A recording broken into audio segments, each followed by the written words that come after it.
First of all, Merry Christmas to all the subscribers of Posh Coaching Classes. Last time मैंने आपको समझाया था अपना इंग्लिश ग्रामर का first topic which was parts of speech. उसमें मैंने आपको बताया था कि हमारी जो इंग्लिश ग्रामर है वो बहुत सारे पार्ट से बनती है जिनको पार्ट्स ऑफ स्पीच कहा जाता है। आज मैं आप सभी को पढ़ाऊंगी जो कि ग्रामर का second and most important topic रहता है जिसको हम कहते हैं पार्ट्स ऑफ अ सेंटेंस। सबसे पहले हम सीखते हैं कि ये सेंटेंस होता क्या है।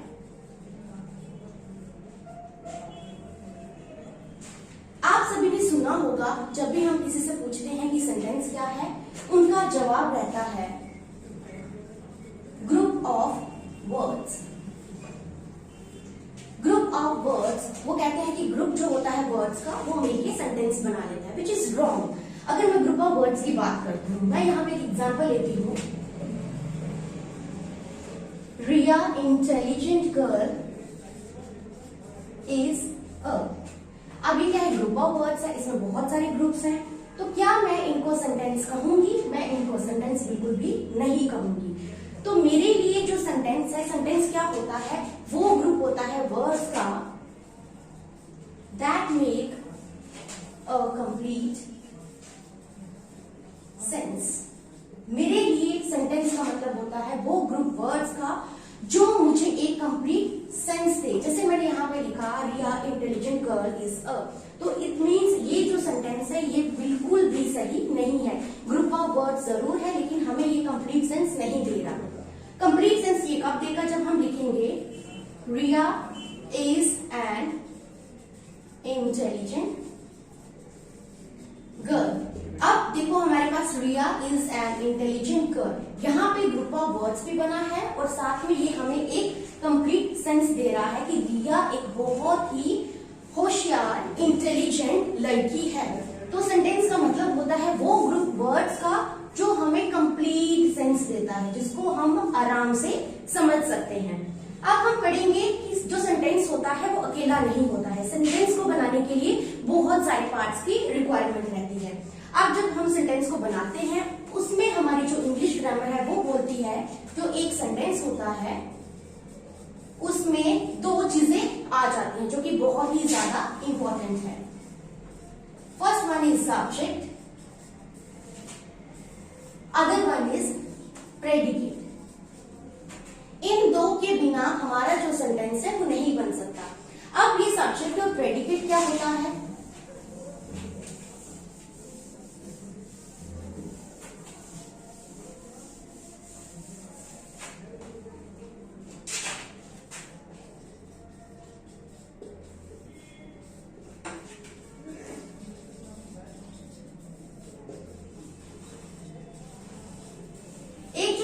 होता है उसमें सब्जेक्ट और प्रेडिकेट का क्या काम रहता है? सबसे पहले जो सब्जेक्ट होता है वो क्या करता है? It performs task. सब्जेक्ट ही एक ऐसी चीज है जो पूरा का पूरा सेंटेंस जिसपे डिपेंडेंट रहता है कि जो सब्जेक्ट है वो किस तरह का काम कर रहा है। सब्जेक्ट का काम ही रहता है कि वो ये बताता है जो सेंटेंस है सेंटेंस में उसका क्या रोल रहता है। तो जो हमारा सब्जेक्ट होता है, सब्जेक्ट क्या होता है? ये हमारी सेंटेंस के बिगिनिंग में आता है। स्टार्टिंग में हमारा आ जाता है जब हम एक सेंटेंस बनाते हैं उसको बिगिन किया जाता है हमारे सब्जेक्ट के साथ। सेकंड पार्ट होता है प्रेडिकेट। प्रेडिकेट को हम सिंपली बोलते हैं rest part of the sentence other than subject in a sentence. जो रेस्ट पार्ट होता है सेंटेंस में उसको प्रेडिकेट कहा जाता है।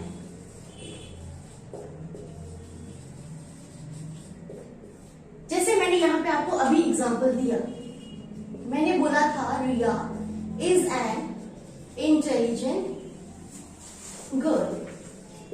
अब यहाँ पे काम कौन कर रहा है? टास्क जो है वो कौन परफॉर्म कर रहा है? रिया। तो रिया हमारे लिए है यहाँ पे सब्जेक्ट। मैंने बोला बिगिनिंग में आ जाता है subject and rest part of the sentence is a predicate. इसको कहा जाता है प्रेडिकेट। अब हमारी इंग्लिश ग्रामर कहती है कि जो प्रेडिकेट होता है उसमें बहुत सारी चीजें आ जाती हैं। जैसे प्रेडिकेट में हम सबसे पहली चीज लेते हैं हेल्पिंग वर्ब्स। सेकंड आ जाता है मेन वर्ब, थर्ड पार्ट आ जाता है ऑब्जेक्ट, जिसको कॉम्प्लीमेंट भी कहा जाता है। अब जो हेल्पिंग वर्ब्स रहती हैं, हेल्पिंग वर्ब्स को कहा जाता है ऑक्सिलरी वर्ब्स। मेन वर्ब को कहा जाता है जो हमें बताता है state of action being done. Object complement ये लिविंग भी हो सकता है, नॉन लिविंग भी हो सकता है, या इनको फ्रेजल वर्ब्स भी कह सकते हैं। ठीक है, तो हमारा जो प्रेडिकेट रहता है उसमें हेल्पिंग वर्ब्स होती हैं, उसमें मेन वर्ब होता है और ऑब्जेक्ट। ऑब्जेक्ट का मतलब है कि लिविंग भी हो सकता है, नॉन लिविंग भी हो सकता है। अब हम पढ़ते हैं ये हेल्पिंग वर्ब्स क्या होती हैं।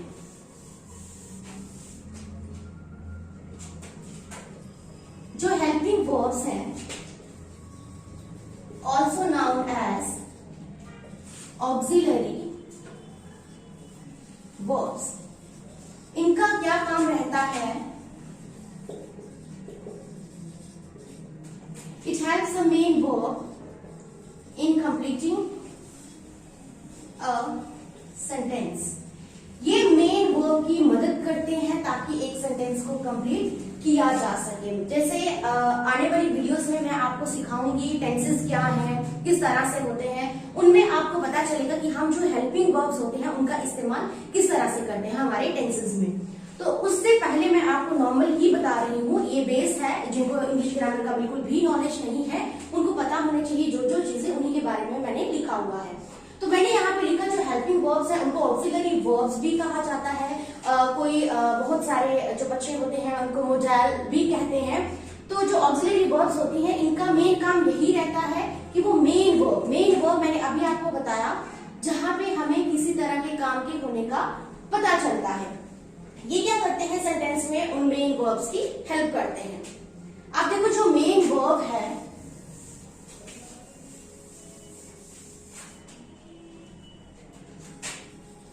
मेन वर्ब जो हमारी होती है, मैंने अभी आपको कहा कि जहां से हमें एक्शन का पता चले।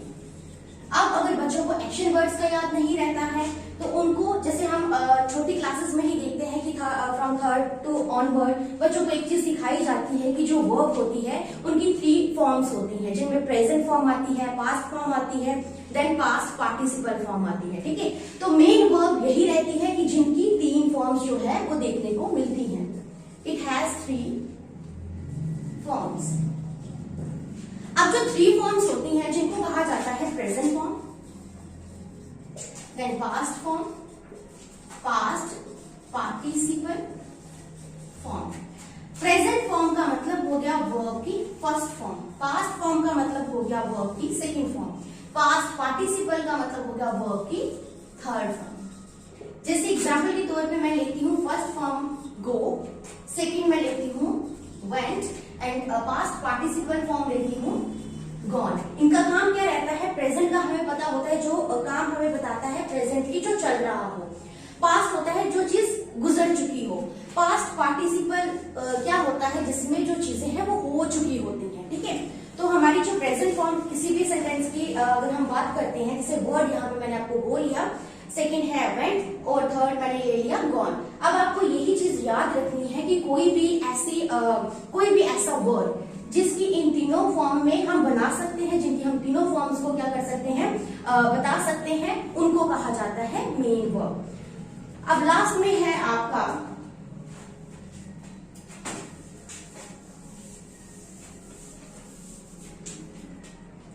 ऑब्जेक्ट।